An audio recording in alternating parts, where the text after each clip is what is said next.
যে কয়টা visa interview experience শুনছি, অথবা আমার আমার কলিগরা অথবা আমার ফ্রেন্ডরা যখন গিয়েছে, ওদের থেকে আসলে আমি যা শুনছি অথবা যে ধরনের ডকুমেন্ট নিয়ে যেতে বলে আমাদেরকে এম্বাসির ভিতরে, আমার কাছে জিনিসটা পুরাই ডিফারেন্ট লাগছে। ওরা আসলে অনেক কিছু, মানে 90% জিনিসই ওরা দেখে না। আর মানে সবকিছু হচ্ছে যে ডিফারেন্ট, যেটা আমরা বাইরে শুনি ভিতরের জায়গাটা আসলে ওরকম না। যেমন আমি যদি এক্সাম্পল দিই, সেটা হচ্ছে যে আমরা আমাদেরকে বলা হয় যে মানে 2 ইঞ্চ বাই 2 ইঞ্চের ছবি নিয়ে যেতে, তাই না? মানে ফিজিক্যাল ছবি নিয়ে যেতে হবে, 4 কপি অথবা 6 কপি। বেসিক্যালি হচ্ছে যে ওরা আমার ছবি চায়ও না কোনো অ্যাপ্লিকেন্ট থেকে, এবং হচ্ছে যে ছবি দেখতেও চায় না। তো ছবির যে ব্যাপারটা, সেটা হচ্ছে যে অনেকে আবার বলে যে হচ্ছে, যেমন মেয়েরা যদি হিজাব করে, হ্যাঁ, সেই ক্ষেত্রে অনেকে বলে যে কান খোলা রাখতে। এটা আমি দেখছি, কিন্তু ইউএস এর ইউএস ট্রাভেল বক্স এর ভিতরে যদি ঢুকেন তাহলে দেখবেন যে ওখানে স্পেসিফিকলি বলে দেওয়া আছে মেয়েদের ছবির ক্ষেত্রে ফেস কতটুকু দেখাইতে পারবে, কান খোলা রাখার কোনো ইনস্ট্রাকশন দেওয়া নেই। আমার ওয়াইফেরটা, আমারটা যেহেতু F1 F2 ছিল, আমি আমার ওয়াইফের ছবিটা ওভাবেই তুলছিলাম। ওভাবে তোলার পরে আমাকে ফটোগ্রাফার থেকে শুরু করে আরো অনেকেই কিন্তু আমার মানে অনেক বন্ধু বান্ধব বলছে যে কান খোলা রেখে ছবি তুলতে। তো আমিও ওদের কথা শুনে কান খোলা রেখে ছবি তুলছিলাম, কিন্তু আমি DS-160-তে হচ্ছে প্রথম যে ছবিটা তুলছিলাম আমার ওয়াইফের ফেস দেখা যায় টোটালি, কান ঢাকা ছিল, হিজাব করা ছিল, ওই ছবিটাই আমি দিছিলাম। তো আমার ক্ষেত্রে ওই জিনিসটাও কোনো ইস্যু ওরা করেনি, as long as you fulfil their requirements, তারা আর কোনো কিছুতে আসলে ঝামেলা করে না। এটা একটা। আর ভিতরের এক্সপিরিয়েন্স হচ্ছে যখন যাবেন, যাওয়ার পরে হচ্ছে আপনার অ্যাপয়েন্টমেন্ট টাইমটা ওরা দেখবে। দেখার পরে কোনো স্মার্টফোন অথবা কোনো ইলেকট্রনিক ডিভাইস নিয়ে ওরা ঢুকতে দিবে না। আমি আর আমার ওয়াইফ দুজনেই মোবাইল নিয়ে গেছিলাম, তো ওখানে একটা ভাইয়া ছিলেন, ওনার বোনও ভিতরে গেছেন, তো ওনার কাছে আমরা মোবাইল রেখে দিয়ে যাই আর কি। তো যখন ঢুকবেন তখন দেখবেন যে G4S এর সিকিউরিটি গার্ডরা বসে থাকে গেটে। ওরা হচ্ছে আপনার পাসপোর্ট আর ইয়াটা আরেকবার চেক করে, অ্যাপয়েন্টমেন্ট আরেকবার চেক করে, এবং জিজ্ঞেস করা হয় যে আপনার কোনো ইলেকট্রনিক ডিভাইস আপনার কাছে আছে কিনা। তো না বললেন, না বলার পরে হচ্ছে যে এরপরে ওরা ভিতরে ঢোকায়। ভিতরে ঢোকানোর পরে তখন আপনি ইউএস এম্বাসির ভিতরে ঢুকেন না, বাইরে আছেন। তো ওই সময়টাতে যেটা হয়, বাইরে লাইনে মানে দাঁড়া করে রাখে।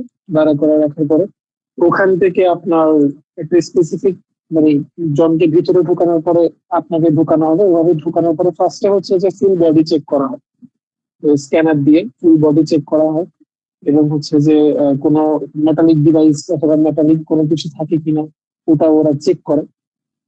তো ওই কাউন্টারটা পার হওয়ার পরে আপনাকে হচ্ছে বসার বেঞ্চ আছে কিছু, বসার বেঞ্চে আপনাকে কিছুক্ষণ বসতে হবে। তো আপনি দেখবেন যে বসার বেঞ্চটা অনেকটা হচ্ছে রাউন্ড টেবিলের মতো, মানে মানে ওটা ঘুরতে ঘুরতে ঘুরতে ঘুরতে হচ্ছে একেবারে কাউন্সিলের পর্যন্ত চলে যায় আর কি। তো এই বসার বেঞ্চে ভিতরে ঢুকার মানে কিছুক্ষণ বসার পর আপনি যখন ভিতরে ঢুকবেন, ওখানে কিছু বাঙালি, মানে বাঙালি অফিসার থাকে। ওরা বেসিক্যালি আপনার পাসপোর্টটা দেখবে। পাসপোর্টটা দেখার পরে হচ্ছে DS-160 ওরা দেখে না তখন, অ্যাপয়েন্টমেন্টটা দেখে। আর হচ্ছে পাসপোর্টের পিছনে স্টিকারটা ওরা লাগাই দেয়, স্টিকারটা লাগাই দিয়ে ওরা স্ক্যান করে পাসপোর্টটা আপনাকে দিয়ে দেবে। তো এরপরে হচ্ছে আপনি এরপরও আপনি তখনও কিন্তু মেন কনসুলেটে ঢুকেন। আপনাকে আবার কিছুক্ষণ বসতে হবে ওই টেবিলের চেয়ারের মধ্যে, বেঞ্চের মধ্যে বেসিক্যালি। তো বেঞ্চের মধ্যে বসার পর আপনি কি হচ্ছে দেখবেন যে আপনার সামনে দিয়ে অনেকে বের হচ্ছে, কারোর হাতে ব্লু লিফলেট আছে, কারোর হাতে হচ্ছে 241B পেপার আছে, কারোর হাতে 221G পেপার আছে। তো ওই সময়টা একটু নার্ভ ব্রেকিং আর কি।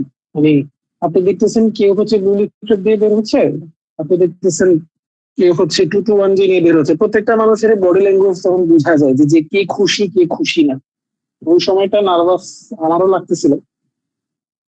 আমি আমার পাশে একটা ভাইয়া ছিল, উনি উনি উনি হচ্ছে বিড়বিড় করে মেমোরাইজ করতেছিলেন উনি কি বলবেন আর কি অফিসারদেরকে। তারপরে হচ্ছে যে আরো 2-3 জনকে দেখলাম, ওনারাও একটু নার্ভাস ছিলেন। মেন কাউন্সিলেটে ঢোকার পরে ফার্স্ট হচ্ছে আমাদের পাসপোর্ট স্ক্যানিং এর জন্য নিয়ে যাওয়া হয়। মানে ওখানে অনেকগুলো কাউন্টার আছে, পাসপোর্ট স্ক্যানিং এরও কিছু কাউন্টার আছে। তো পাসপোর্ট স্ক্যানিং এর কাউন্টারে যাওয়ার পরে আপনার হচ্ছে ফার্স্টে পাসপোর্ট স্ক্যান করা হয়।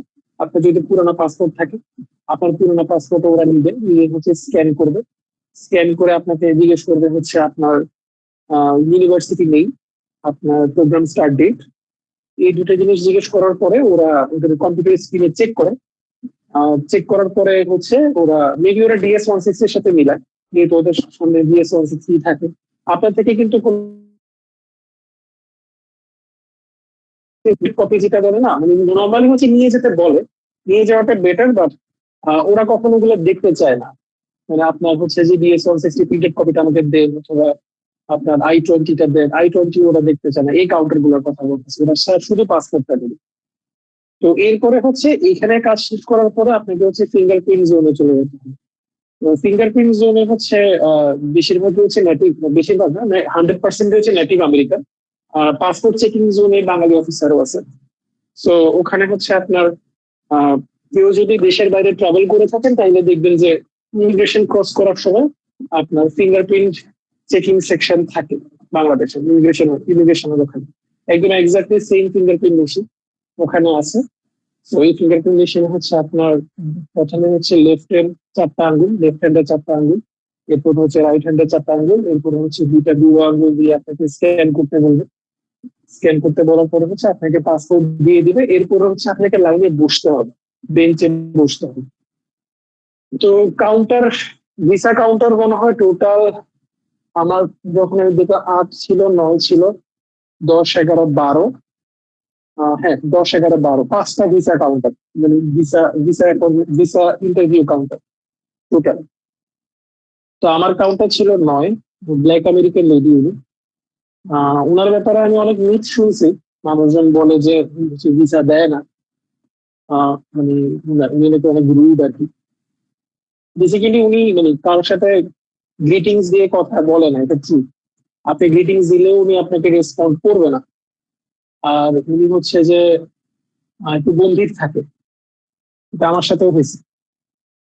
এখন আমি সবচেয়ে ইম্পর্টেন্ট যে জিনিসটা আমি নোটিস করছি সেই জিনিসটা হচ্ছে যে আহ, যেসব স্টুডেন্ট আপনার মানে ভিসা অ্যাপয়েন্টমেন্টের ক্ষেত্রে ইন্টারভিউ দিতে যায়, ওদের ক্ষেত্রে আমি যেটা দেখছি যে ল্যাক অফ প্রিপারেশনের থেকেও সবচেয়ে ইম্পর্টেন্ট হচ্ছে যে ওনারা যেভাবে নিজেকে প্রেজেন্ট করতেছে ওটার মধ্যে অনেকটা ফেকনেস থাকে। ফেকনেস বলতে আমি যদি বুঝাই, ধরেন আপনি একটা মানে স্টাডি করতে গেলেন, একটা সাবজেক্ট আপনি পড়তে গেলেন, এখন আপনি যদি ওই সাবজেক্টটা সম্পর্কে প্রপার প্যাশনেট না হন এবং আপনি যদি প্রপারলি এটা এক্সপ্লেন করতে না পারেন বিয়েতে, সাপোজ আপনাকে যদি জিজ্ঞেস করো যে ওয়াই দিস ইউনিভার্সিটি, তো এই ক্ষেত্রে আপনি যদি মানে জাস্ট একটা জেনেরিক আনসার দেন যে এই ইউনিভার্সিটিতে হচ্ছে যে কোলাবোরেটিভ স্টাডি আছে, তারপরে হচ্ছে যে এক্সট্রা কারিকুলার অ্যাক্টিভিটিস আছে, তারপরে হচ্ছে যে এটা হচ্ছে যে মানে র্যাঙ্কিং এ বেটার, এই ধরনের জেনেরিক আনসার আসলে ভিওরা পছন্দ করে না, স্পেসিফিকলি যারা হচ্ছে টু দা পয়েন্টে আনসার শুনতে পছন্দ করে। যেমন ব্ল্যাক আমেরিকান লেডির কথা যদি আমি বলি, উনি একটু একেবারে টু দা পয়েন্টে আনসার শুনবে। আপনি যদি ওনাকে বেশি ইলাবোরেট করতে যান তাহলে উনি আপনার কথা শুনবে না।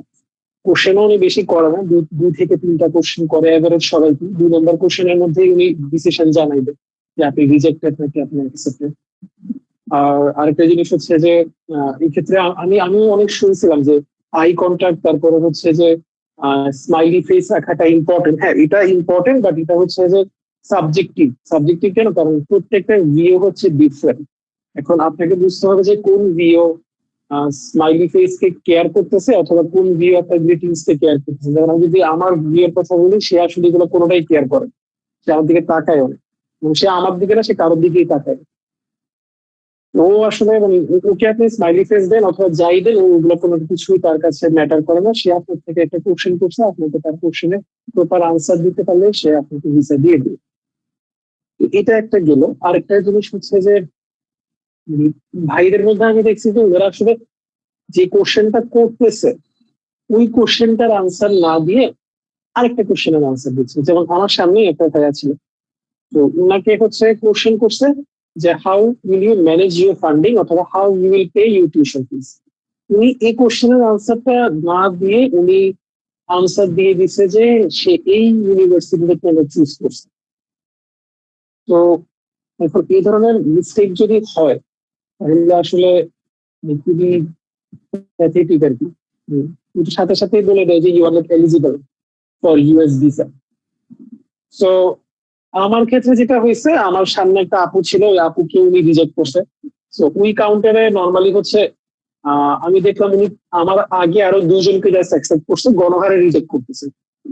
গণহারে যখন রিজেক্ট করতেছিল ফার্স্টে আমার একটু নার্ভাস লাগলো, পরে আমি শোনার চেষ্টা করলাম যে আসলে উনি কি জিজ্ঞেস করতেছে আর উনি কি জানতে চাচ্ছে। আমি যেটা দেখলাম যে ওনার কোশ্চেন গুলা খুব টু দা পয়েন্ট, এবং উনি হচ্ছে টু দা পয়েন্টে আনসার চাচ্ছে, বেশি উনি, বেশি আবার বাস্ট আনসারও চাচ্ছে না, খুব শর্ট আনসারও চাচ্ছে না। আবার আরেকটা জিনিস আমি যেটা খেয়াল করলাম সেটা হচ্ছে যে সে জেনেরিক আনসার পছন্দ করতেছে না, যেমন জেনেরিক আনসার করলে সে আরো পেঁচাচ্ছে স্টুডেন্টদের।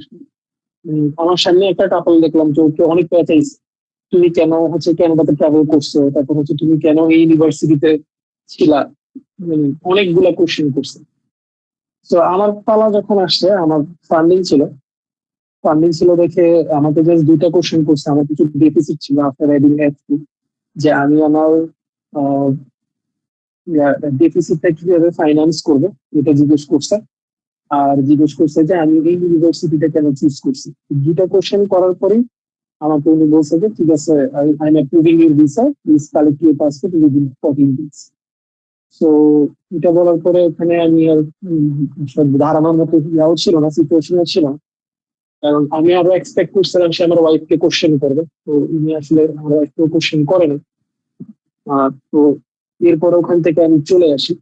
ও আরেকটা ইম্পর্টেন্ট জিনিস বলে রাখি, সেটা হচ্ছে যে যেখানে আসলে পাসপোর্ট চেক করে, যদি কারো এফ2 থাকে আপনাদের সাথে, তাহলে ওখানে এফ2 তে জিজ্ঞেস করা হয় যে আপনার হাজবেন্ড কোন ইউনিভার্সিটিতে যাচ্ছে, আপনার হাজবেন্ডের পুরো নাম, আপনার হাজবেন্ডের ইউনিভার্সিটি নেই। এটা হচ্ছে যে যেই কাউন্টারে পাসপোর্টটা চেক করা হয় ওই কাউন্টারে এটা জিজ্ঞেস করে। তো ওখানেও কিন্তু একটা ছোট ইন্টারভিউ হয়ে যায় আর কি। তো এখন এটা একটা গেল, তারপরে আমার পাশে আর একটা কাউন্টার ছিল, ওই কাউন্টারে ছিলেন হচ্ছে যে এটা হচ্ছে যে আপনার সাদা চুলের একটা আমেরিকান লেডি। তো উনিও হচ্ছে, উনি খুব জলি মাইন্ডেড, উনিও মানে ভালোই কোশ্চেন করতেছিলেন। তো আমি আসলে মানে যেটা দেখছি যে বডি ল্যাঙ্গুয়েজের ক্ষেত্রে আমাদের ওখানে যারা মানে ইন্টারভিউ দিতে যায় ওনাদের ক্ষেত্রে বডি ল্যাঙ্গুয়েজটা অনেক বড় ম্যাটার করে। আমাদের বডি ল্যাঙ্গুয়েজটা থাকে যে আমরা আসলে একটা এক্সাম দিতে যাচ্ছি, মানে বোর্ড এক্সাম দিতে যাচ্ছি, আসলে আমরা হচ্ছে যে মানে কঠিন একটা রিটার্ন এক্সাম দিতে যাচ্ছি, এরকম একটা বডি ল্যাঙ্গুয়েজ থাকে। আরেকটা জিনিস হচ্ছে আহ অ্যাটায়ার অথবা পোশাক আশাকের ক্ষেত্রে, মানে অনেককে আমি দেখছি যে স্যুট টাই করে আসতেছে অথবা খুবই ফর্মাল ড্রেস। এখন ফর্মাল ড্রেসের ক্ষেত্রে যে জিনিসটা হয়, আপনি যখন ফর্মাল ড্রেস পরবেন আপনি নিজে একটু আনকমফোর্টেবল ফিল করবেন, কারণ এটা আমার ক্ষেত্রে হয়, মানে এটা সাবজেক্টিভ যদিও, বাট বেশিরভাগ ক্ষেত্রে আমি যেটা দেখছি যে ফর্মাল ড্রেস অনেক রিজিড হয়। তো আপনাকে, আপনি যখন এমনিতেই আনকমফোর্টেবল ফিল করবেন, আপনি একটা আনকমফোর্টেবল সিচুয়েশনে এমনিতেই আছেন, যেহেতু আপনি ইন্টারভিউ দিতে গেছেন। তো তখন ফর্মাল ড্রেসের কারণে যদি আপনি আরো আনকমফোর্টেবল ফিল করেন, আপনার তখন কনসেন্ট্রেশনটা নষ্ট হবে। সো আমি সাজেস্ট করবো যে মানে ডিসেন্ট ড্রেস, যে ড্রেসে আপনি হচ্ছেন যে কমফোর্ট ফিল করেন। একেবারে হচ্ছে আপনাকে মানে শার্ট প্যান্ট পরে ক্লিন করে যেতে হবে, যেন নেসেসারিলি আপনি জিন্স পরতে পারবেন। যেমন আমার ক্ষেত্রে আমি জাস্ট একটা প্রিন্টেড শার্ট আর একটা মোবাইল প্যান্ট পরে চলে গেছি, আমার স্নিকার ছিল তার। তো আপনি যদি এটাতে কমফোর্টেবল ফিল করেন আপনি এটা পরে যাবেন। ওরা আসলে অ্যাটায়ারটা অতটা বেশি ফোকাস নেয় না। এই জিনিসটা নিয়ে একটা মিথ আমি শুনছিলাম, অ্যাটায়ারটা নিয়ে ওরা অতটা ফোকাসে নেয় না, ওরা অ্যাটায়ার নিয়ে অতটা কিছু কেয়ারও করে না, আপনি কি পরে আছেন, as long as you wear decent clothes that's enough for them. ওরা বেশি ফোকাস করে হচ্ছে আপনার কন্টেন্ট ডেলিভারিতে। কন্টেন্ট ডেলিভারিতে হচ্ছে আপনি কিভাবে নিজেকে প্রেজেন্ট করতেছেন উইথ ইউর স্টেটমেন্ট। এই স্টেটমেন্টটা হচ্ছে ওদের কাছে অনেক ইম্পর্টেন্ট। এই স্টেটমেন্টের জন্য আপনি ইপিতেও যেতে পারেন, এই স্টেটমেন্টের জন্য হচ্ছে যে আপনার রিজেক্টও হতে পারে, এই স্টেটমেন্টের জন্য আপনি হচ্ছে অ্যাপ্রুভডও হতে পারে।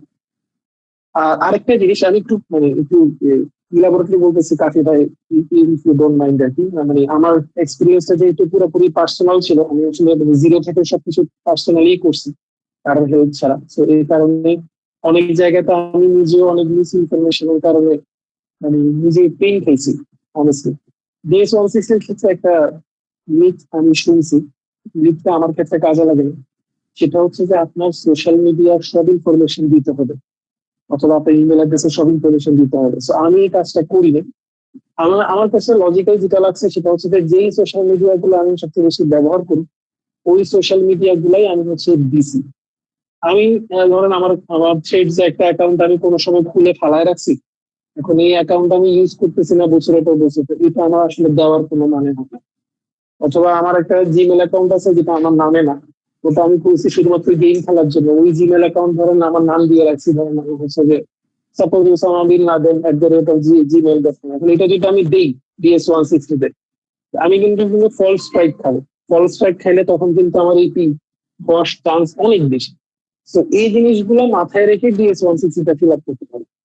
আপনি হচ্ছেন DS-160-তে বাড়াইও কিছু বলবেন না, কমায়ও কিছু বলবেন না, আবার সব ইনফরমেশন আপনার দিতে হবে যে it's not necessary, at least social media আর হইতেছে যে আপনার আপনার পার্সোনাল ইনফরমেশনের ক্ষেত্রে। আবার হচ্ছে যে আপনি যদি ধরেন কোনো মোবাইল নাম্বার দিতে ভুলে যান, আমাকে অনেকে বলছে, যেমন আমার ফ্রেন্ড সে হচ্ছে ইউএসএ তে পড়ালেখা করে, ওরা আমি ফোন দিয়ে জিজ্ঞেস করছিলাম যে আগে আমি তো আমার মালয়েশিয়ান মোবাইল নাম্বারটা দিতে ভুলে গেছি। সে আমার অনেক গুণমান বলছে যে এটার জন্য আমার ভিসা হবে না, অথবা এটা হবে না, ওইটা হবে না। কিন্তু বেসিক্যালি ডাজেন্ট ম্যাটার, আপনি যদি একটা জিনিস ভুলে যান, ওটাকে না দিলে ওটা কোনো ঝামেলা হবে না, অ্যাজ লং এজ আপনি যদি ওটা দিয়ে কোনো টেররিস্ট অ্যাক্টিভিটি না করেন। এই হচ্ছে যে ওভারঅল এক্সপিরিয়েন্স। আমি আসলে ভাইদেরকে বলবো যারাই হচ্ছে আপনার ইন্টারভিউতে দাঁড়াবেন, সেটা হচ্ছে যে আপনারা একটু কাস্টমাইজ আনসার রেডি করার ট্রাই করবেন প্লিজ। মানে আপনাদের প্যাশনটা কোন জায়গাতে, এই জিনিসটা আপনাকে বুঝাইতে হবে। মানে দেখেন, আমরা তো মানে স্টুডেন্ট ভিসায় দাঁড়াচ্ছি, আমরা কিন্তু বিজনেস ভিসা অথবা ওয়ার্ক ভিসায় দাঁড়াচ্ছি না। আমাদের যেই পারপাসে হোক না কেন ইউএসএ তে যাওয়ার, আপনি কিন্তু F1 ভিসায় স্টুডেন্ট ভিসাতেই দাঁড়াচ্ছেন। সো আপনাকে এই জিনিসটা বুঝাইতে হবে ভিওকে যে আপনি জেনুইন স্টুডেন্ট, আপনি আসলেই পড়ালেখা করতে যাচ্ছেন, আপনি যে সাবজেক্টে পড়তে যাচ্ছেন সেই সাবজেক্ট করতে আপনি প্যাশনেট, আপনি জানেন যে আপনার ক্যারিয়ার গোল কি হবে, আপনি জানেন যে আপনার এই সাবজেক্ট আপনাকে কিভাবে হেল্প করবে।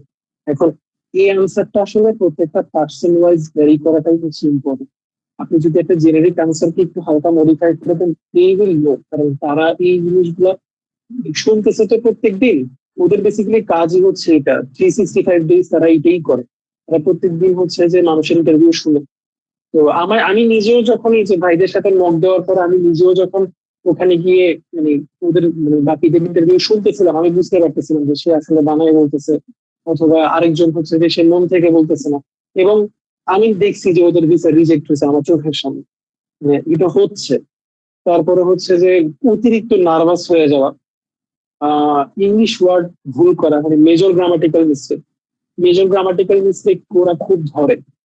এই জিনিসটা হচ্ছে আপনি ডিএসএ করবেন অথবা স্পিকিং এ করবেন, যেখানেই করবেন না কেন, ইভেন কি ইমার্জেন্সি রিকোয়েস্টের ক্ষেত্রে major grammatical mistake, minor grammatical mistake ওরা এগুলো ধরে। কেন ধরে? কারণ হচ্ছে যে আপনি তখন ইংলিশ স্পিকিং কান্ট্রিতে যাচ্ছে।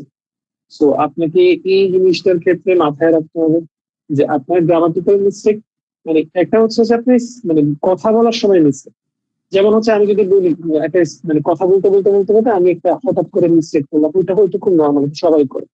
কিন্তু মানে মেজর কোনো কিছু করলে এই জিনিসগুলো তারা ধরে এবং এই জিনিসগুলো তারা মার্ক করে। সো আই হোপ আমার এই এক্সপিরিয়েন্সটা ভাইদের কাজে আসবে। আর বেস্ট অফ দ্য লাক ভাইয়েরা, ইনশাল্লাহ ভালো হবে আর কি সবকিছু।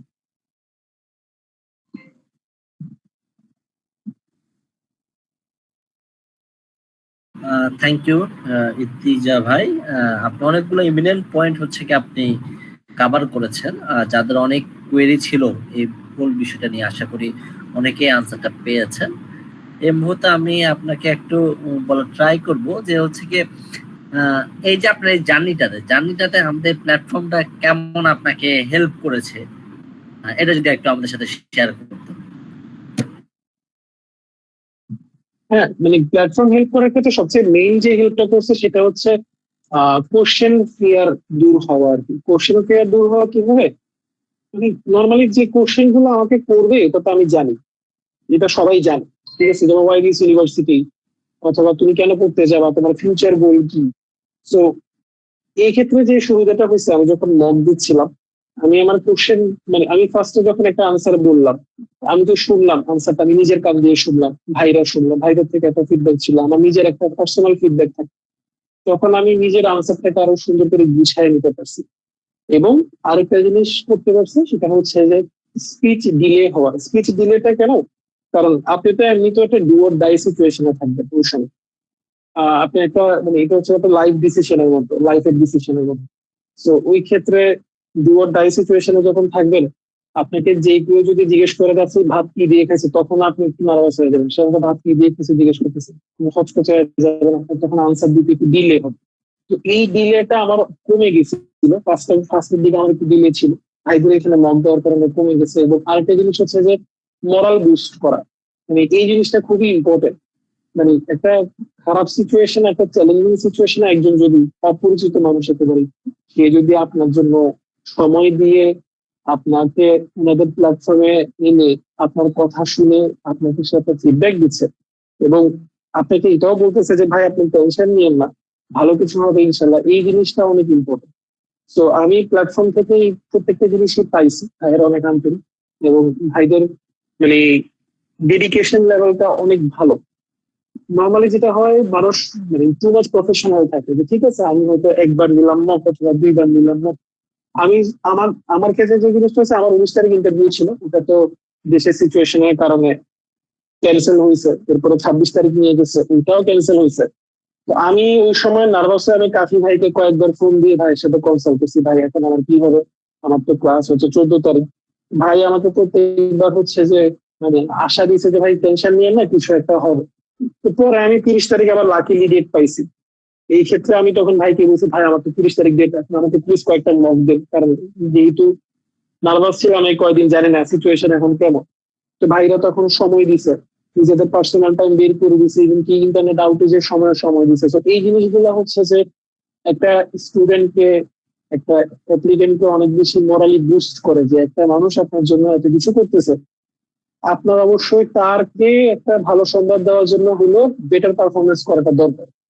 মানে এই জিনিসটা আপনাকে মোরালি অনেক বুস্ট করবে। আমাকে করছে, আমার ওয়াইফ আমাকে বলতেছিল যে ভাইরা তোমাকে এতটা সময় দিছে, অ্যাটলিস্ট ওদের ভালো, ওনাদেরকে ভালো নিউজ দেওয়ার জন্য হলেও তোমার নার্ভাসনেসটা দূর করা দরকার, ভিওর সামনে। তো এই ধরনের প্ল্যাটফর্ম গুলো আমি মনে করি যে মানে এটা হচ্ছে যে স্টুডেন্টদের জন্য একটা ব্লেসিং। স্টুডেন্টদের আসলে এই ধরনের প্ল্যাটফর্ম গুলোতে মানে ভাইদের যে ডেডিকেশনটা, এই ডেডিকেশনটাকে অ্যাকনোলেজ করা দরকার, এবং ভাইদের কষ্টটার জন্য হইলেও স্টুডেন্টদের আরো বেটার ভাবে ট্রাই করা দরকার, যে নিজেদের আনসার নিজেরা বানায়া যাতে করে ডেডিকেটেডলি দিতে পারে, এবং ভাইদের কষ্ট যাতে করে লাঘব হয় আর কি। আর আরেকটা জিনিস হচ্ছে যে ওনারা মানে প্রত্যেকটা জিনিস ধরে ধরে ধরে ধরে বুঝাই দেয়, এটা কিন্তু ভালো একটা দিক।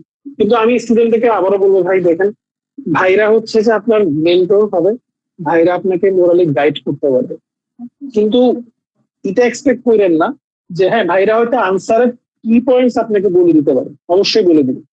আপনি যদি ধরে নিতে না পারেন, ভাইরা হয়তো বলেও দিবে আপনাকে, কিন্তু ভাই মানে আমি আপনাদেরকে রিকোয়েস্ট করবো যারা অ্যাপ্লিকেন্ট আছেন, নিজেদের কাস্টম মেড আনসার দেওয়া। কারণ আপনার পার্সোনালিটি কিন্তু কাফি ভাইয়ের পার্সোনালিটি না। কাফি ভাই আপনাকে গাইড করতে পারে, অথবা আমার পার্সোনালিটি না।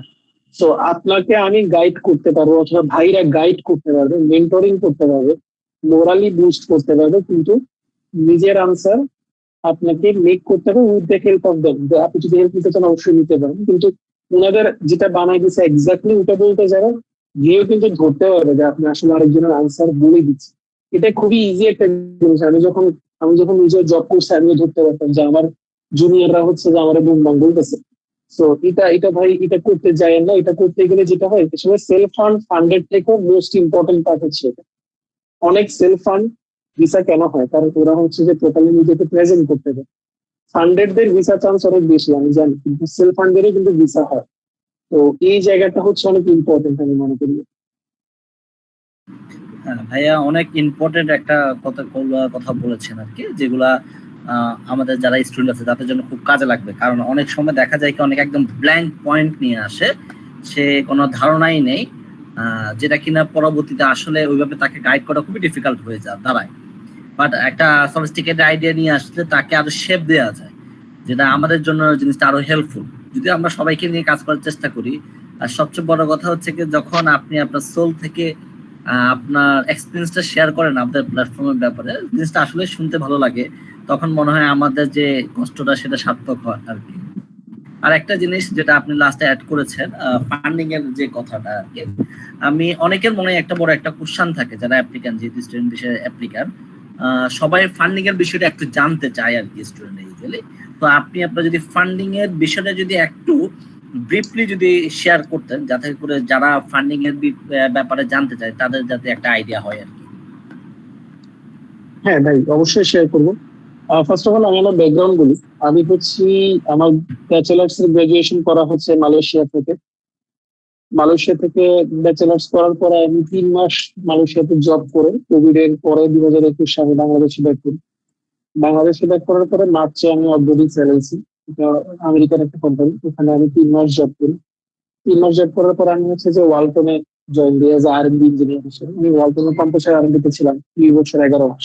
এই এপ্রিলে আমি রিজাইন দিছি যখন আমার কয়েকটা ইউনিভার্সিটিতে অ্যাডমিশন হয়েছে। তো ফান্ডিং এর ক্ষেত্রে সবচেয়ে ইম্পর্টেন্ট যে জিনিসটা, আপনাকে হচ্ছে একটা স্পেসিফিক সিজিপিএ লিমিট মেনটেন করতে হবে ফার্স্ট অফ অল।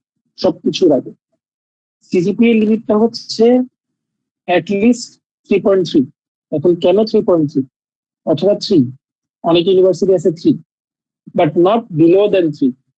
এটা পেছনের রিজনটা হচ্ছে মানে বিলো দেন 3 হলে এটা আসলে আপনার যে পড়ালেখার যে স্ট্যান্ডার্ডটা আছে, স্ট্যান্ডার্ডটা আসলে ওরা যাচাই করতে পারে। Number 1 point. আপনার সিজিপিএটা অবশ্যই একটা স্ট্যান্ডার্ডে থাকতে হবে। অনেকে বলে যে সিজিপিএটা ম্যাটার না, বাংলাদেশে আমি অনেক শুনছি, বাট ইট ম্যাটার্স। আমার সিজিপিএ ছিল 3.3। আর সবচেয়ে ইম্পর্টেন্ট সিজিপিএ গুলো হচ্ছে লাস্টের 4 সেমিস্টার। আমি যদি ইঞ্জিনিয়ারিং ব্যাকগ্রাউন্ডের কথা বলি অথবা যে কোনো ব্যাকগ্রাউন্ডের কথা, কারণ লাস্টের 4 সেমিস্টারে হচ্ছে কোর সাবজেক্ট থাকে। আপনি যদি কোর সাবজেক্টে বেটার সিজিপিএ রাখতে পারেন, এই ক্ষেত্রে আপনার ফান্ডিংটা মানে এটাই আপনাকে অনেক ভালো একটা হেল্প করবে। এটা হচ্ছে নাম্বার 1 পয়েন্ট। নাম্বার 2 পয়েন্ট হচ্ছে আপনার যদি ওয়ার্ক এক্সপিরিয়েন্স থাকে, রিলেভেন্ট ওয়ার্ক এক্সপিরিয়েন্স, যেমন আমি মেকানিক্যাল ইঞ্জিনিয়ার, আমার ম্যানুফ্যাকচারিং ইন্ডাস্ট্রিতে ভালো এক্সপিরিয়েন্স আছে। আমি হচ্ছে রিসার্চ এন্ড ডেভেলপমেন্ট টিমে ছিলাম, আমি একটা ডিজাইন টিম লিড দিতাম।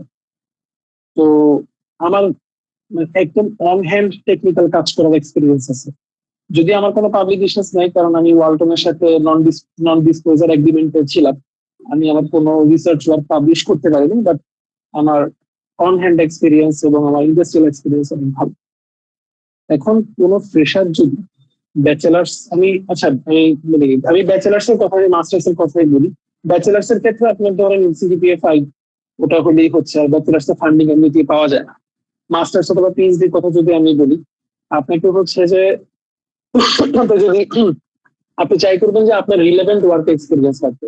অনেকে বলে যে পেপার পাবলিশ করলে ভালো, কিন্তু ইউএস এর ক্ষেত্রে আমি যতটুকু দেখছি পেপার একটা plus point, but relevant work এক্সপিরিয়েন্সটা ওরা অনেক বেশি গুরুত্ব দেয়। কারণ ইন্ডাস্ট্রিয়াল ওয়ার্ক এক্সপিরিয়েন্স অথবা যে কোনো রিলেভেন্ট ওয়ার্ক এক্সপিরিয়েন্স, আপনি যে ধরনের রিসার্চ গুলো করবেন ওই রিসার্চ গুলার সাথে রিলেটেড।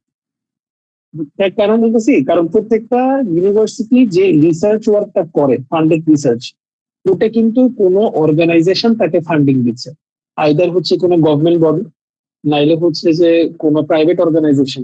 প্রফেসর কিন্তু নিজের পকেট থেকে দেয় না, অথবা ইউনিভার্সিটি কিন্তু নিজের ফান্ড থেকে দেয়। আমি রিসার্চ ফান্ডের, আমি আর এ ফান্ডের কথা বলছি, আমি talking about TA fund. TA ফান্ডের ক্ষেত্রেও কিন্তু একই কাহিনী। কিভাবে একই কাহিনী?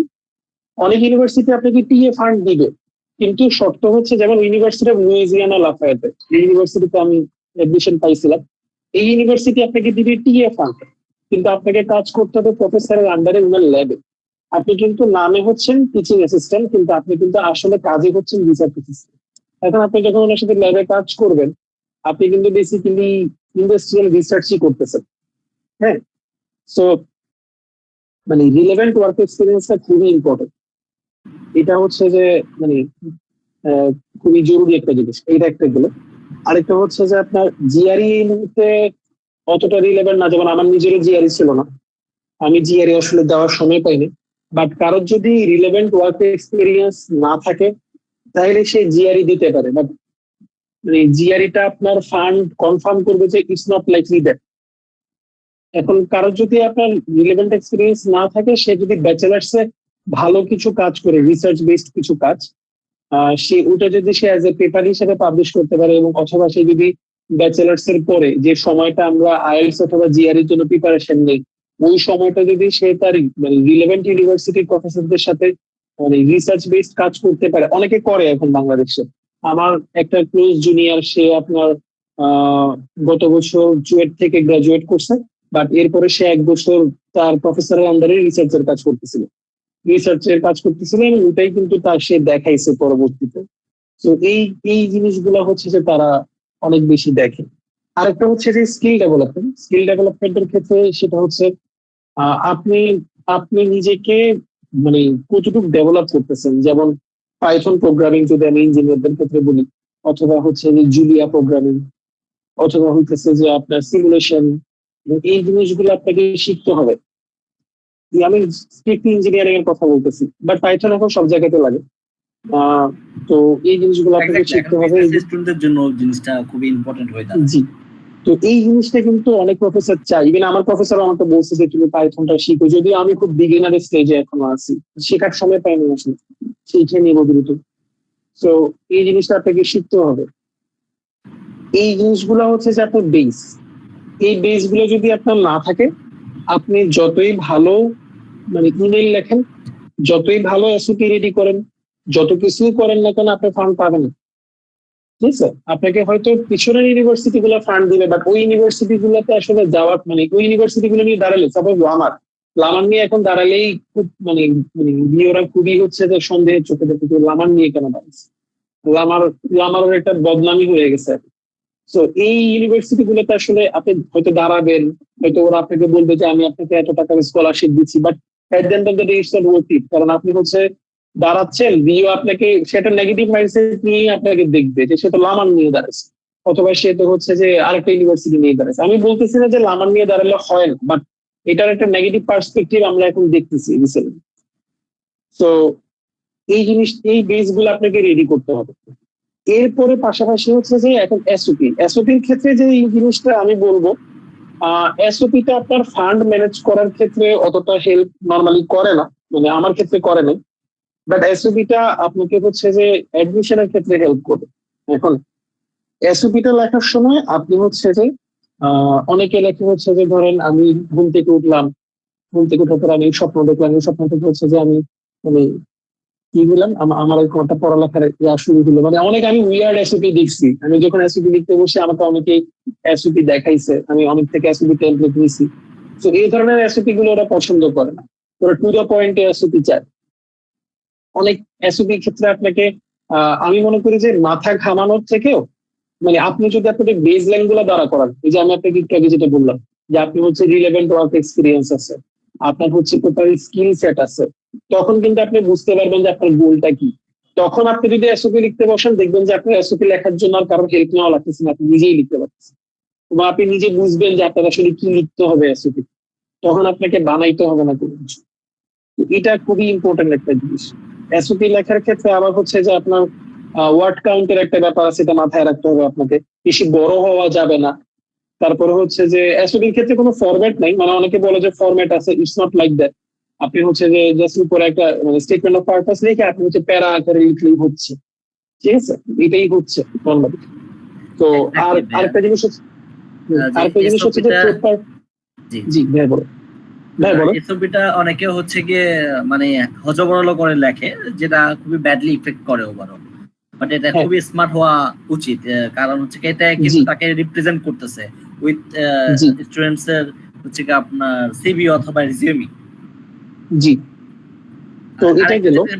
অনেক স্টুডেন্টের একটা কোয়েরি থাকে যে হচ্ছে গিয়ে সে ফান্ডিং এর জন্য যে বিভিন্ন ধরনের যে অ্যাসিস্ট্যান্টশিপ অপরচুনিটি গুলো থাকে, সেটা কখন অ্যাপ্লাই করবে। যদি সেপারেট অ্যাপ্লিকেশন হয়, সেটা কি তাহলে প্রোগ্রামে অ্যাপ্লিকেশনের আগে করবে নাকি পরে করবে, পেমেন্টের আগে করবে নাকি পরে করবে, এই একটা কনফিউশন আমরা আমাদের স্টুডেন্টের মধ্যে দেখতে পাই আর কি। সে ব্যাপারে যদি আপনি একটু। হ্যাঁ, আমি ওখানেই যাচ্ছি।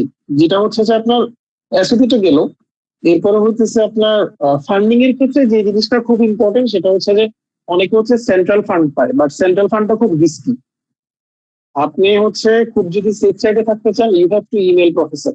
এটা হচ্ছে যে এই কোন রকম কথাই ছাড়া আর কি, প্রফেসরকে আপনি ম্যানেজ করতে পারলে সে আপনাকে ফান্ড দেবে। এটা হচ্ছে খুবই ইম্পর্টেন্ট একটা জিনিস, এটা আমার ক্ষেত্রেও হয়েছে। এই ক্ষেত্রে আপনাকে যেটা করতে হবে, প্রফেসরের রিসার্চ ইন্টারেস্টটা বুঝতে হবে, ওর কাজ বুঝতে হবে, এবং আপনাকে দেখতে হবে যে আপনার সাথে ওনার কাজ কতটুকু মিলতেছে। আপনি কিন্তু ওনার সাথে কোনো ব্লাফ দিতে পারবেন না। মানে আপনি যখন মেইলে লিখবেন, আপনি যা পারেন তা লিখবেন, যে যদি জেনুইন ইন্টারেস্ট থেকে তা লিখবেন, এবং মেইলটা খুব শর্ট হতে হবে ওনাকে যখন আপনি মেইল দিবেন। আর সেন্ট্রাল অ্যাপ্লিকেশনের ক্ষেত্রে যেটা হচ্ছে যে ভাইয়া, আমি যেটা রিকমেন্ড করবো, আমি আমার ক্ষেত্রে আমি যেটা করছি, আমি আগে হচ্ছে ইউনিভার্সিটি চুজ করছি। আমি আগে ইউনিভার্সিটি গুলোতে অ্যাপ্লাই করছি। অ্যাপ্লাই করে এরপর আমি হচ্ছে প্রফেসরদেরকে রিচ করা শুরু করছি। এটা ছিল আমার স্ট্র্যাটেজি। এখন এই স্ট্র্যাটেজিটার ক্ষেত্রে একটা প্লাস পয়েন্ট আছে। প্লাস পয়েন্ট হচ্ছে যে আপনি সেন্ট্রাল ফান্ড গুলো মিস করবেন যখন আপনি এইভাবে অ্যাপ্লাই করবেন। এট দ্য সেম টাইম আপনি প্রফেসরকেও রিচ করা শুরু করতে পারবেন। এখন আপনি যদি প্রফেসরকে রিচ করতে থাকেন, যদি ফলের ডেডলাইন মিস হয়ে যায়, তখন আপনি কিন্তু সেন্ট্রাল ফান্ডের পসিবিলিটি গুলো মিস করতেছেন। এটা হচ্ছে যে আপনাকে একটা চ্যালেঞ্জ নিতে হবে, এই রিস্কটা আপনাকে নিতেই হবে। মানে এটা আমি নিছি এবং আমি দেখছি যে এটা আসলে কাজে দেয়। আমাকে অনেকে বলছিল এটা শুধু প্রফেসর রিচ করতে, বাট এটা আসলে লেংদি প্রসেস হয়ে যায়। কারণ আপনি যখন $100 খরচ করে একটা ইউনিভার্সিটিতে অ্যাপ্লাই করবেন, আপনার গায়ে লাগবে সালার $100 খরচ করলাম, এখন তো ইউনিভার্সিটির একটা প্রফেসরে রিচ করতেই হবে, ফ্যাকাল্টি মেম্বার। এর আমার ম্যানেজ করতেই হবে। একটা ইন্টারভিউ গুলো যদি ম্যানেজ করতে পারি, ওর সাথে ফান্ড দেয় আর না দেয়, আমার অ্যাটলিস্ট কষ্টটা সার্থক, আমার $100 সার্থক। এই জিনিসটা আপনার মধ্যে একটা মানে কি বলবো, একটা জোশ এনে দেয় আর কি। প্রফেসরের ইমেলের ক্ষেত্রে যে জিনিসটা বলতেছিলাম ফান্ডের ক্ষেত্রে, সেটা হচ্ছে ছোট ইমেল লিখতে হবে, প্রিসাইজ ইমেল লিখতে হবে। আর প্রত্যেক সপ্তাহ পরে একটা রিমাইন্ডার দিতে হবে। অনেকে বলে যে 2-3বার রিমাইন্ডার দিলে হয়, বাট আমি আমার প্রফেসর, এখন ওনাকে আমি 17টা ইমেল করছি। 17 নম্বর ইমেলের পরে আমি 18 নম্বর ইমেলে আমাকে রিপ্লাই দিয়ে বলছে যে সরি, আমি আসলে একটু দেরি করে ফেলছি তোমাকে রিপ্লাই দিতে, বাট তোমার সব মেইলে আমি পড়ছি, আমার কাছে এতদিন ফান্ড ছিল। So don't lose hope. অনেকে বলে যে হচ্ছে 2-3টা মেইল দিয়ে বন্ধ হয়ে যাক, প্রফেসর রিপ্লাই দিচ্ছে না, এটা হচ্ছে না, ওটা হচ্ছে না। যেটা হয় নর্মালি হচ্ছে বেশিরভাগ মেইলই ওনাদের স্প্যামে চলে যায়, অথবা ওনাদের পিছনে চলে যায়, ওনারা দেখে না। আমি এরকম অনেকগুলো এক্সপিরিয়েন্স দেখছি, আমার নিজের ক্ষেত্রে হয়েছে। আমি মেইল দিছি, রিপ্লাই পাই নাই, আমি 1 সপ্তাহ পর আরেকটা দিছি, রিপ্লাই পাই নাই, আচ্ছা ঠিক আছে 2 সপ্তাহ পর আবার দিছি। এরকম 4-5টা রিমাইন্ডার মেইল দেওয়ার পরে সে আমাকে রিপ্লাই দিছে যে হ্যাঁ আমার কাছে ফান্ড নাই, অথবা চলো কালকে একটা মিটিং করি, দেখি তোমার মধ্যে কি আছে। তো এরপরে ধরেন প্রফেসর আপনার সাথে এখন কি মানে মিটিং করবে, আপনি একটা প্রফেসরকে ম্যানেজ করে ফেলছেন। এরপরে যেটা করবেন, আপনি হচ্ছে যে ওনাকে যে প্রেজেন্ট করবেন, আপনার একটা প্রপার মানে পিপিটিএক্স রেডি থাকতে হবে। আপনি কিন্তু তাকে হাওয়ায় প্রেজেন্ট করতে পারবেন। আর আরেকটা জিনিস হচ্ছে যে ওনার ব্যাকগ্রাউন্ডটা আপনি দেখবেন, সে কি নিয়ে কাজ করছে, তার রিসার্চ ইন্টারেস্ট কি ছিল।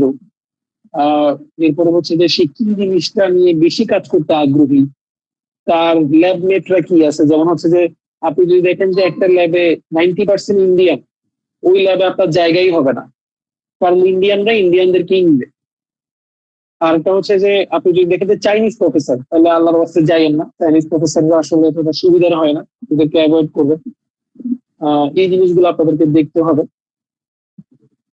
আর হচ্ছে প্রফেসরের সাথে যখন আপনি মানে মিটিং এ থাকবেন, তখন হচ্ছে যে উনার কথাটা শুনবেন এবং হচ্ছে যে প্রিসাইসলি আনসার দিবেন, কোনো কিছু বানাই বলবেন না। যেমন হচ্ছে যে প্রফেসর যদি বলেন যে তুমি এটা পারো, আপনি পারেন না, বলবেন যে আমি পারি না professor, but I will try my best to learn. আপনি যদি আমাকে মানে সুযোগটা দেন এবং জেনুইন ইন্টারেস্ট দেখাইতে হবে। তো এই জিনিসগুলোই হচ্ছে ভাইয়া বেসিক্যালি ফান্ডের কি বলবো, ফান্ডের রুলস এন্ড রেগুলেশনস। এর বেশি কিছু নাই আসলে। আপনি যদি এগুলো প্রপারলি ফলো করতে পারেন এবং ফান্ড পাবেন। আবার আরেকটা জিনিস হচ্ছে যে অনেকে বলে যে 1000টা 2000টা মেইল দেওয়ার পরে একটা প্রফেসর রিপ্লাই দেয়। আমি 40 থেকে 50টা প্রফেসরকে মেইল দিছি, আমার বেশিরভাগ মেইল ছিল রিমাইন্ডার মেইল। তো ওটা আসলে ম্যাটার করে না। আপনি হচ্ছে যে মানে ওটাই আপনাকে বললাম যে আপনি হচ্ছে যে যদি আপনার মানে প্রোফাইলে রিলেভেন্ট প্রফেসরকে মেইল দেন এবং আপনি যদি ওনার পিছনে লেগে থাকেন, উনি আপনাকে পজিটিভ অথবা নেগেটিভ যে কোনো রিপ্লাই দিবেই, এবং ওখানের মধ্যে থেকে দেখবেন আপনার ফান্ড ম্যানেজ হয়ে গেছে। এই জিনিসটা অনেক টায়ারিং এবং আপনাকে লেগে থাকতে হবে। আপনি ধরেন অনেকে বলে যে জুন মানে আপনার ডিসেম্বর জানুয়ারির পরে ফল ধরা যাবে, এটা মিথ্যা কথা। আপনি হচ্ছে যে একেবারে জুলাই পর্যন্ত ফল ধরার চান্স আছে। আমার প্রফেসর হচ্ছে আমাকে রিপ্লাই দিচ্ছে জুলাই 15-তে, ওনাকে আমি রিচ করা শুরু করছি জানুয়ারিতে। জুনের 15-তে উনি আমাকে রিপ্লাই দিচ্ছে, ওনার সাথে আমি 16 তারিখ মিটিং করছি, 18 তারিখ আমার হচ্ছে যে I-20 হাতে পেয়েছি, আর আমি 30 জুলাই হচ্ছে ইন্টারভিউ দিচ্ছি। সো আপনি জুলাইয়ের একেবারে মানে 20 তারিখ পর্যন্ত অথবা 22 তারিখ পর্যন্ত আপনার হাতে সময় আছে প্রফেসরকে রিচ করার এবং ফল ধরার। এবং এটা আপনাকে লেগে থাকতে হবে, এবং লেগে থাকলে কিছু না কিছু একটা হবে। এই জিনিসটা খুব টায়ারিং। এটা আপনাকে, আপনি যদি ফান্ডের জিনিস নিয়ে প্ল্যান করতে চান, আপনাকে এর আগে হচ্ছে আপনার বেস লাইন ক্রিয়েট করতে হবে, আপনার বেসিক ক্লিয়ার করতে হবে, আপনার রিসার্চ এরিয়া গুলো শক্ত করতে হবে, এরপরে আপনি এই জায়গাটাতে আসতে পারেন। তো এটা যদি করতে পারেন, আপনি হচ্ছে যে কেউ যদি ট্রাই করতে চায়, আমি বলবো যে ওনাদেরকে 2 থেকে 3 বছর সময় নিয়ে ট্রাই করতে। আগে হচ্ছে 1 বছর নিজের বেস লাইনটা শক্ত করতে, এরপরে হচ্ছে সেকেন্ড বছর থেকে আইএলটিএস জিআরই নিয়ে প্রিপারেশন গুলো দিয়ে সেকেন্ড বছরের লাস্ট থেকে শুরু করতে, প্রফেসরদেরকে রিচ করা, এবং তখন থেকে রিচ করতে থাকলে আপনারা ইনশাল্লাহ দেখবেন যে পরের বছর আপনারা আমেরিকা চলে যেতে পারেন। তো এটাই হচ্ছে যে আমার এক্সপিরিয়েন্স। এক্সেলেন্ট এক্সেলেন্ট ইনফরমেশন আপনি শেয়ার করলেন। সো তাহলে আমরা যদি সাম আপ করি বিষয়টা, তাহলে তারা হচ্ছে কি আগে হচ্ছে থেকে আমার প্রোফাইলের সাথে রিলেভেন্ট ইউনিভার্সিটি খুঁজে বের করতে হবে। আফটার দ্যাট তারপর হচ্ছে কি আমার ডিপার্টমেন্ট, আমি যে ডিপার্টমেন্টে যেতে চাই সেই ডিপার্টমেন্টের খুঁজে বের করতে হবে, এবং আমার রিসার্চ ইন্টারেস্ট অনুযায়ী প্রফেসর খুঁজতে হবে, so that I can communicate. হ্যাঁ, বাট ওই যে সবকিছুর একটা কথাই, সেটা হচ্ছে যে আপনার বেসিক স্ট্রং থাকতে হবে, মানে আপনাকে জানতে হবে যে আপনি আসলে কি চান, নাইলে ঝামেলা আছে আর কি।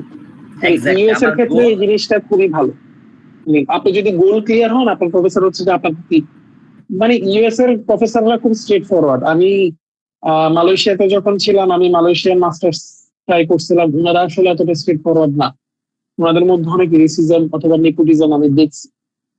অস্ট্রেলিয়ার, কানাডা, ওরা তো আসলে ফার্ম খুবই কম দেয়, ওদের কথা বলে লাভ দেয়, বাট ইউএস এর ক্ষেত্রে এই জিনিসটা খুবই ভালো।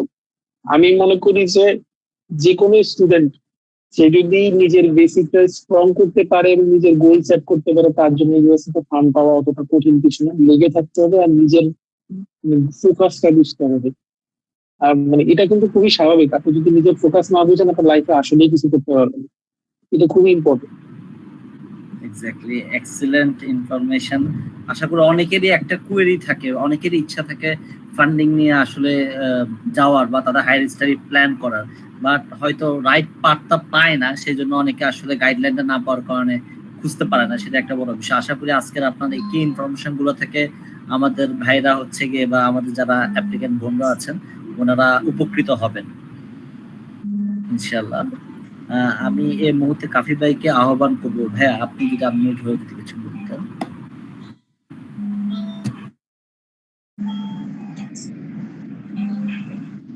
ভাই, আপনি এত সুন্দর করে আপনার এক্সপিরিয়েন্সটা আমাদের সাথে শেয়ার করছেন, যে শুধু ওইখানকার আপনার এম্বাসির ভিতরে ব্যাপারটা না, পাশাপাশি হচ্ছে কিভাবে একজন স্টুডেন্ট সে ফান্ডিং এর জন্য অ্যাপ্লাই করবে, ফান্ডিং পাবে। খুবই চমৎকার ভাবে, আমার খুবই ভালো লাগছে যে আপনি এতটা আন্তরিকতার সাথে এত সুন্দর করে উপস্থাপন করছেন বিষয়টা। থ্যাংক ইউ ভাই। আপনি আসলে গতকালকে ভিসা পাইছেন, তারপর আজকে আপনাকে নক করার সাথে আপনি রেসপন্স করছেন এবং আমাদের কাছে টাইম দিচ্ছেন এবং আপনার খুবই গুরুত্বপূর্ণ কিছু ইনফরমেশন আমাদের সাথে শেয়ার করছেন। আসলে ব্যাপারটা হচ্ছে যে মানে আমি এই জিনিসটা ফিল করি যে ইন্ডিয়ান স্টুডেন্টরা এবং হচ্ছে চাইনিজ স্টুডেন্টরা, পাকিস্তানিরাও, ওরা হচ্ছে যে মানে ওদের কমিউনিটিটাকে গাইড করে। হ্যাঁ, মানে আমি বাংলাদেশি কমিউনিটিকে দেখছি যারা হচ্ছে যে মিসলিড করে, এটা আমি দেখছি। তো আমাকে অনেকে গাইড করছে, আমার ফ্রেন্ডরা ছিল, আমাকে অনেক ক্ষেত্রে হচ্ছে যে আমার অনেক কোয়ারিজ এর আনসার তারা দিছে। কিন্তু আমি আমি চাই যে হচ্ছে যে বাঙালি কমিউনিটি ইউএসএ তে বড় হোক, কারণ ওখানে অপরচুনিটিটা আছে। আর যারা যাবে তারা তো সবাই পড়তেই যাবে, তারা যেন ভালো করে পড়ালেখা করতেই যায়।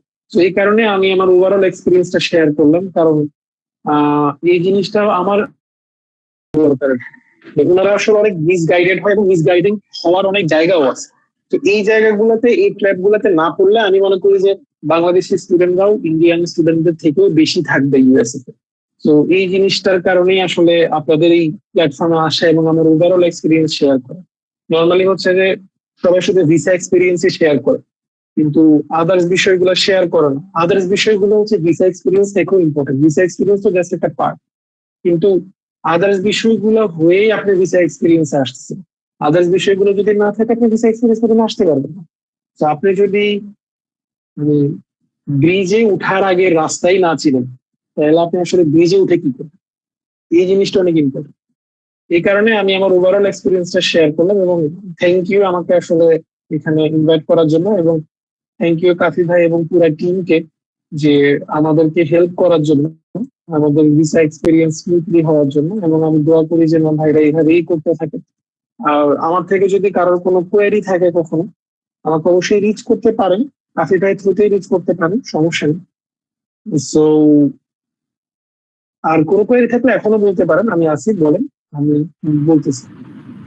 চমৎকার ভাবে ইর্তিজা ভাই এক্সপ্লেন করেছেন। আসলে আপনার এক্সপ্লেনেশনের ধরনটাই অন্যরকম, শুনতে ভালো লাগে। তো এই মুহূর্তে আমি কয়েকজনের হ্যান্ড রেজ দেখতেছি। আপনাদের যদি কোনো কোয়েরি থাকে প্লিজ আমাদের চ্যাট বক্সে হচ্ছে গিয়ে লিখে দিন।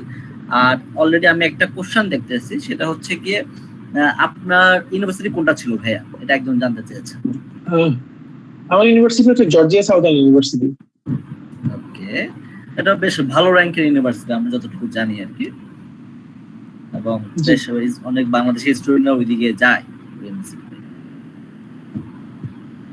হ্যাঁ, রিসেন্টলি অনেকে যাচ্ছে। এক্স্যাক্টলি। আশা করি আপনি যেভাবে যত সুন্দর করে এক্সপ্লেন করেছেন, অনেকের মনের কোশ্চেনের আনসার সবগুলো দিয়ে দিয়েছেন।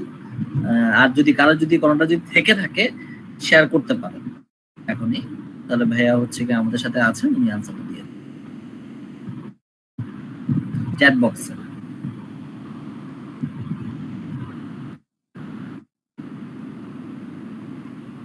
ওকে, আই থিংক মেবি সবাই আনসার পেয়েছে, এখন আপাতত কোনো কোশ্চেন নাই।